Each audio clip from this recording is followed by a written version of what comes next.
સુરત જિલ્લાના પલસાણા ગામમાં જૂની અદાવતને રાખીને એક યુવક પર જીવલેણ હુમલો થયો હોવાની ઘટના સામે આવી છે। મિત્રના જન્મદિનની ઉજવણી કરીને પરત ફરી રહેલા યુવકને આંતરીને સોનુ પંડિત નામના શખ્સે તેના 3 સાગરીતો સાથે મળીને ઢીકમુક્કીનો માર માર્યો હતો અને જાનથી મારી નાખવાની ધમકી આપી હતી।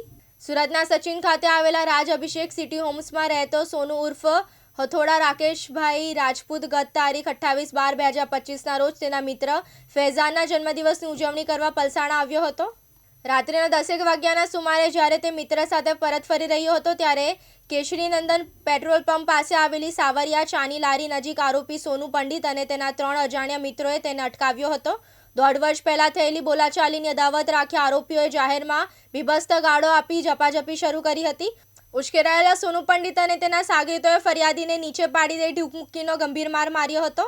એટલું જ નહીં, ચાની લારી પાસે પડેલું ટેબલ ઉચકીને ફરિયાદીના ડાબા પગના જાંઘના ભાગે ફટકારી મૂઢમાર માર્યો હતો। વચ્ચે બચાવવા પડેલા મિત્ર ફૈઝલ સાથે પણ આરોપીઓએ મારપીટ કરી હતી, જેનો વિડીયો વાયરલ થયો હતો। હુમલા બાદ આરોપીએ જો બીજી વાર પલસાણા આવ્યો તો જાનથી મારી નાખીશું તેવી ધમકી આપી ફરાર થઈ ગયા હતા।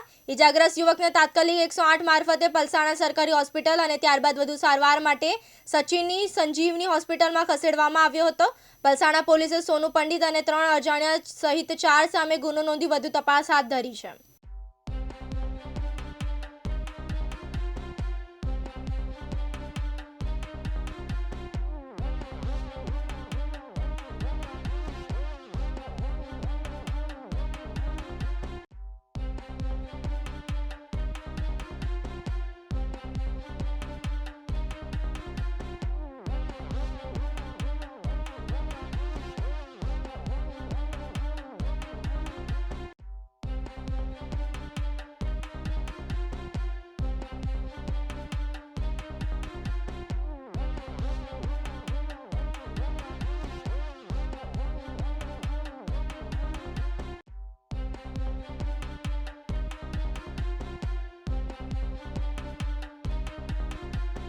રમેશ ખંભાતી, દિવ્યાંગ ન્યૂઝ, પલસાણા, સુરત।